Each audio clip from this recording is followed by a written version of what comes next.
Ben, I'm going to come to you on this. What is Eddie Jones thinking? Six Nations or World Cup routine? Well, we don't know because he usually surprises us, and whatever we say, he does the complete opposite. But I would think that he won't make too many changes. He's always put a few new people into the squad, brought them into the environment, not necessarily with the view to playing them this year. But I would think that it'll be more gradual because at the end of the season, they've got a tour to Japan. They won't take many of the World Cup players to that. So I would presume he'd then take some people to look at on tour. And then ahead of the November internationals, that would be, he would then start to make some changes. But there might be a few people that were coming towards the end that would be sort of pushed out ahead of the Six Nations, but I don't think it'll be sweeping wide changes looking to the next World Cup. Chris Ashton, I guess the strange thing for this sort of 4-year cycle is this World Cup squad is so young. That team that took the field in Yokohama was such a young side. Are there going to be young players thinking, I'm just playing my rugby at the wrong time here, I'm going to struggle to make any dent on this squad? Yeah, I mean, from the World Cup, the team's in a really good place, so I don't think he will be looking to make too many changes. There's no need to. I do think it's good that he always brings these young players in to get used to the environment. At some point, there's going to be an injury or an opportunity for somebody, so you don't want it to be fresh and new when they do. But yeah, I think it's in a good place right now. It won't need too much tweaking at all. I think it's just carry on rolling on from where they left off. Austin, one area where some people would argue England went to the World Cup a little bit light, and areas where we haven't seen a huge churn of players, all players coming in to gain much experience, is at 9 and 10. Do you see Eddie Jones changing that, looking to bring in a few more players? Well, I can't think who he'd bring in at 9, actually. I think the selection of 9s that they've got are pretty good. Obviously, Ben Youngs, people think he's 40, but he's not. Spencer, I still think, is quality. Hines has shown in recent weeks how important he is to Gloucester. So they're your 3 main protagonists there. At 10, I think maybe they do want to unearth another fly-half challenger. We can sort of say that Danny Cipriani, I think his England boat sailed. I don't know, that's too disrespectful, but I think it's true.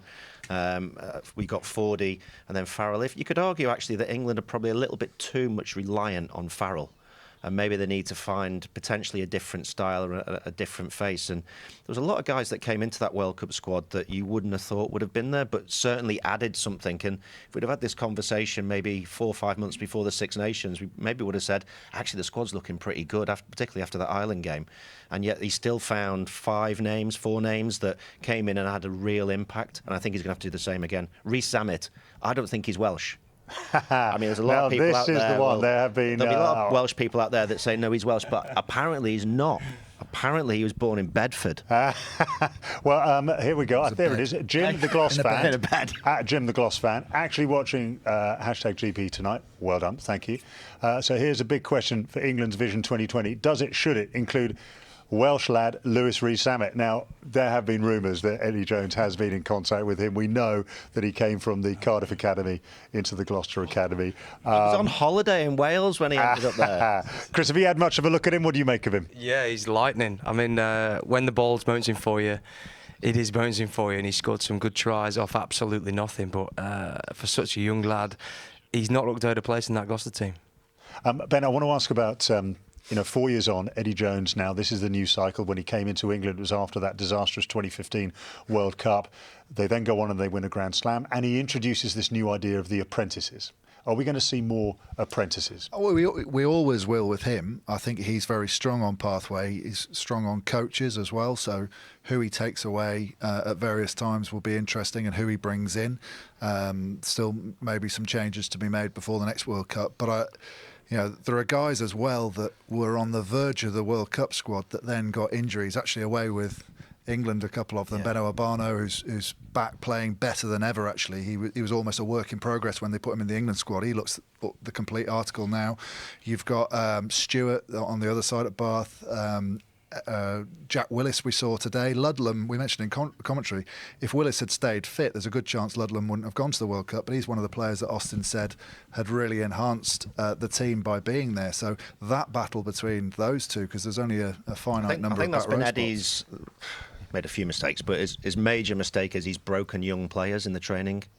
And I don't think that should be allowed. He's bringing these guys in as apprentices and he wants to test them, but you can't break them. You can't send them back to their clubs not able to play. It's unacceptable, I think. And if I was a chairman of the club and that was happening, and we've seen it quite a few times, I'd be really saying, look, you can have the players for these training camps, but they need to come back in one piece, because I think they're overdoing it there at times. Chris, what's it like for a young guy stepping into the England squad, coming into that, maybe into such an intense squad as Eddie Jones seems to create? Yeah, he likes to put pressure on them, just to see what kind of character they are. And he does that with Tom, and it's brought the best out of Tom Curry.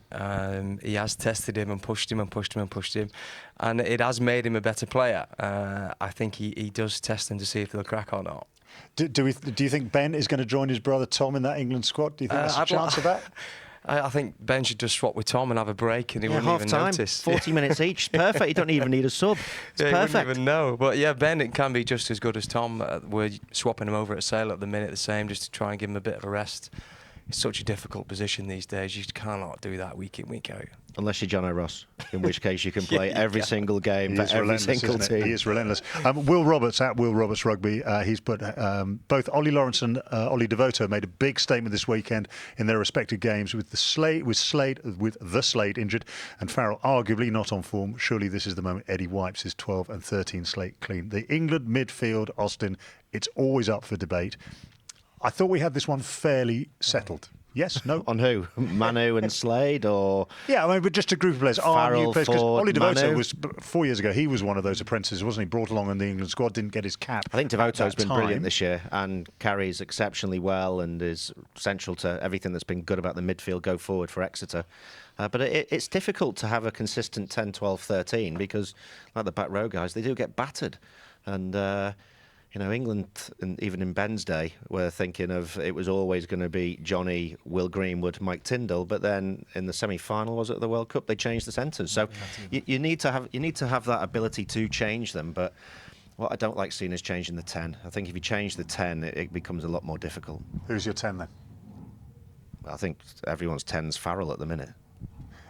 What about the bolters then, Ben? When we look in 2 weeks' time, I know it's a long way off. It's our last chance to talk about this before we break for European rugby. Who comes in? Who is the player who hasn't yet really been involved with the England setup? I've been hugely impressed with Elliot Stook for Bath, but he is going to have to fight his way past a lot of big names, an almost very secure set of second rows that are all competing with each other. Anyway, so the competition has bred better performances from them. But I could see him forcing his way in. If he's got an issue, I think England are slightly light on that out-and-out line-out caller as a second row. George Cruz is very good at that, but Laws and Itoje, it's sort of been bolted onto their game out of necessity. So Launchbury as well isn't an out-and-out caller. So Stook's a bit more like that. But his game yesterday, I mean, he threw a brilliant right-handed pass to create an opportunity. He's carrying really well. He's a big physical presence in the mauls, so he could be one that I could see getting in. Chris, what about you? Who's the bolter for you? Rotty Seagun at Saracens has played so well for Saracens this year on the wing. Yes, he's in a good team, but some of the tries he scored, he set up a great try at the weekend against Worcester. He'd be perfect for that apprentice role. Out of all these guys, though, who are we going to drop? We're going to drop Noel, Watson, May. I suppose just bring into the squad to get that experience. But I mean, that's the problem, though, isn't it? You think, it's quite easy for us to sit here and say, I think we should bring in so and so. But if you're Courtney Laws and you've just said, well, what about so and so? He's thinking, hold on a sec, I didn't do too badly, and I think that drives it on. But I do think Eddie will drop a really big name in this squad. Just to give everybody, like you said, keep everybody just on the edge of their seat, saying, okay, well, if he can drop Marrow, for example, if he'd left Marrow out of this squad, what do you think the rest of the squad will think? He's mad, or I've got to up my game? So it's not going to be Marrow. Who's it going to be? I don't know, but it's going to be a name. There's going to be a name where everyone goes, wow, I'm surprised he's left him out. Yeah, it happened to me. They dropped me, and Clive dropped me, and everyone went, oh my God, he's lost. And then the World Cup was won. How much better is this? The guy's gone ray of completely sunshine. mad. A ray of sunshine.